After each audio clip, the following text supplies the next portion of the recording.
भूत प्रेत, रूहानी ताकतें, पारलौकिक शक्तियाँ।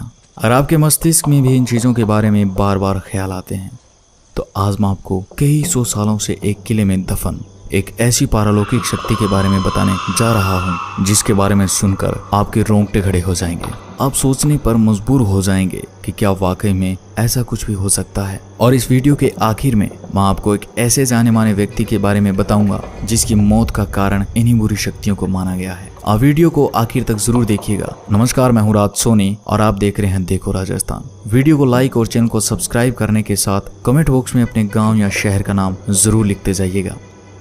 आप सामने लगे जिस बोर्ड को देख रहे हो राजस्थान के अलवर जिले में भानगढ़ किले के बाहर लगे इस बोर्ड पर यह साफ साफ लिखा है कि सूर्य उदय से पहले एवं सूर्यास्त के पश्चात आपको इस किले में प्रवेश करना तो दूर, आपको रात के वक्त इस किले के आसपास भी नहीं भटकने दिया जाएगा। आज मैं आपको इसी भानगढ़ के किले की वो दो कहानियां बताऊंगा जिस कारण रात के वक्त लोग इस किले में प्रवेश करना तो दूर, इसके आसपास भी नहीं भटकते। और कुछ लोग इन कहानियों को कहानी नहीं बल्कि सच्ची घटना मानते हैं। कहते हैं कि जब आमेर के राजा भगवंत दास भानगढ़ के किले को बनवा रहे थे तो वहीं कुछ दूरी पर गुरु बालूनाथ तपस्या किया करते थे। जब बालूनाथ को खबर लगी कि उनके पास में एक किला बनाया जा रहा है तो उन्होंने राजा को बुलावा भिजवाकर अपने पास बुलवाया। जब राजा भगवंत दास गुरु बालूनाथ के पास पहुंचे तो उन्होंने राजा से कहा कि आप जिस किले को बनवा रहे हो उससे मुझे कोई भी आपत्ति नहीं है, लेकिन एक बात का ध्यान रखना कि इस किले की ऊंचाई इतनी मत कर देना कि इसकी परछाई दिन के किसी भी वक्त जहाँ पर मैं तपस्या कर रहा हूँ वहां पर पहुंचे और मुझे छुए। उन दिनों जो साधु संत हुआ करते थे उनका बहुत आदर सम्मान किया जाता था, उनकी किसी भी बात को टाला नहीं जाता था। तो राजा ने भी ऐसा ही किया और फिर किले के निर्माण में ऐसा ही किया गया। किले के किसी भी भाग की ऊंचाई इतनी नहीं रखी गई जिससे कि किले की परछाई गुरु तक पहुंच सके। इस बात का ख्याल अगली 2 पीढ़ियों तक तो रखा गया, लेकिन उसके बाद जब तीसरी पीढ़ी ने भानगढ़ की गद्दी संभाली तो उन्होंने इस बात को गंभीर न लेते हुए गुरु बालूनाथ की चेतावनी को अनसुना कर दिया और उन्होंने कुछ स्थानों का पुनः निर्माण करवा के किले को और ऊंचा करवा दिया। और आखिर किले की परछाई गुरु बालूनाथ तक पहुंच जाती है। और जब यह परछाई बालूनाथ की तपस्या वाले स्थान पर पहुंची तो बालूनाथ को इतना गुस्सा आया कि उन्होंने ये श्राप दे दिया कि भानगढ़ तबाह हो जाएगा। और उसी दिन के बाद भानगढ़ पर दुखों का पहाड़ टूट पड़ता है। और यह भी कहा जाता है कि 1783 में जो भयंकर अकाल आया था जिसमें मरने वालों का आंकड़ा करोड़ों में था, वो अकाल गुरु बालूनाथ के श्राप की वजह से आया था। और आज तक यहाँ पर इस श्राप का असर देखने को मिलता है, जिस कारण से लोग इस किले में रहना तो दूर, इसके आसपास भी नहीं भटकना चाहते। लेकिन दूसरी कहानी उस राजकुमारी की कहानी है जिस पर लोगों को सबसे ज्यादा विश्वास है। और इस खौफनाक कहानी के कारण ही लोग इस किले को भूतहा शैतानी किला कहते हैं। जब ये किला खुशहाल था तब यहाँ पर एक राजकुमारी रहा करती थी जिसका नाम था रत्नावती। राजकुमारी रत्नावती बेहद खूबसूरत थी। राजकुमारी की खूबसूरती के चर्चे दूर दूर तक फैले हुए थे। इस कारण हर दिन अलग अलग राजाओं के शादी के संदेश राजकुमारी के पास आया करते थे। लेकिन इन राजाओं के अलावा एक और शख्स था जिसकी नजर थी राजकुमारी रत्नावती पर। उसका नाम था सिंधिया, जो एक तांत्रिक था। एक दिन जब सिंधिया तांत्रिक ने राजकुमारी को देखा तब से सिंधिया तांत्रिक राजकुमारी के लिए पागल सा हो जाता है। सिंधिया तांत्रिक राजकुमारी को पाना चाहता था, लेकिन सिंधिया तांत्रिक जानता था कि वो सीधे तरीके से राजकुमारी को नहीं पा सकता था, क्योंकि कहाँ शमशान में रहने वाला सिंधिया और कहाँ महलों में रहने वाली राजकुमारी रत्नावती।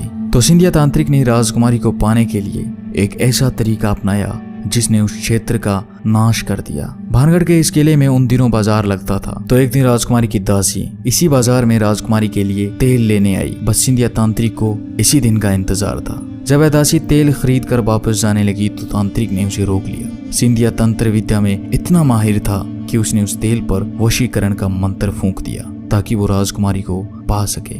दासी तेल लेकर राजकुमारी के पास पहुंच जाती है, लेकिन राजकुमारी भी इस विद्या का ज्ञान रखती थी। उसने जैसे ही तेल को देखा वैसे ही उसे शक हो गया कि इस पर किसी ने तंत्र मंत्र किया है। फिर राजकुमारी ने अपनी दासी से पूछा कि तुम्हें बाजार में कौन मिला था। तब दासी ने बताया कि उसे सिंधिया तांत्रिक मिला था। तब सिंधिया तांत्रिक नाम सुनते ही रानी को सब कुछ समझ में आ जाता है। उसे समझ आ गया था कि मामला क्या है। राजकुमारी ने वो शीशी किले के ऊपर पड़े एक बड़े पत्थर पर दे मारी और सारा तेल उस पत्थर पर बिखर गया। ये कहा जाता है कि तांत्रिक ने उस तेल पर ऐसा जादू किया जिससे अगर कोई उस तेल को लगाता तो वह उसके वश में हो जाता और खुद ब खुद उसके पास आ जाता।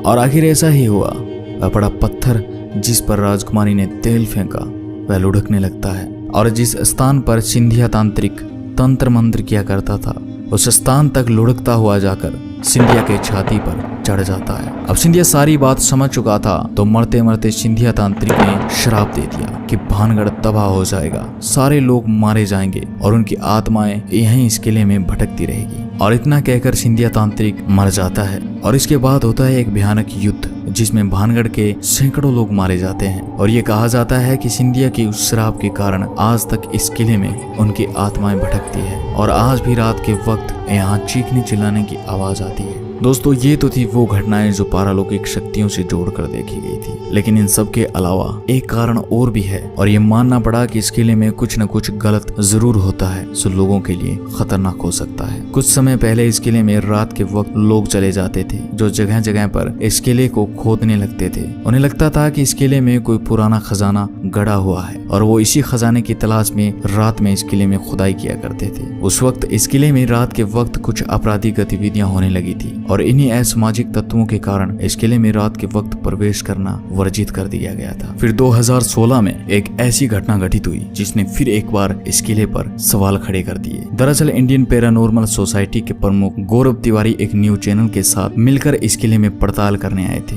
गौरव तिवारी ने ऐसी पारालौकिक शक्तियों पर पूरी रिसर्च कर रखी थी। वो भी जानना चाहते थे कि क्या वाकई में इस जगह पर कोई पैरानॉर्मल एक्टिविटी होती है, क्या इस जगह पर कोई भूत प्रेत है या ये लोगों का वहम है। लेकिन इस किले में पड़ताल करने के बाद कुछ समय के बाद 7 जुलाई 2016 को उनके अपने घर में बड़े ही रहस्यमय तरीके से मौत हो जाती है और इस मौत का कारण कई न्यूज चैनल्स ने इन्हीं शैतानी ताकतों को माना। तो दोस्तों ये थी इस भूतहा किले की कहानियां। मैं इस वीडियो में बताई गई कहानियों की सत्यता का प्रमाण तो नहीं देता, लेकिन कुछ न कुछ तो रहस्य जरूर है जिस कारण भारत सरकार को भी इस किले के बाहर ये बोर्ड लगाना पड़ा। वीडियो को लाइक और चैनल को सब्सक्राइब करने के साथ कमेंट बॉक्स में जरूर बताइए आपको ये वीडियो कैसा लगा। मिलता हूँ अगली एक नई वीडियो के साथ, तब तक के लिए अपना ख्याल रखिएगा। धन्यवाद।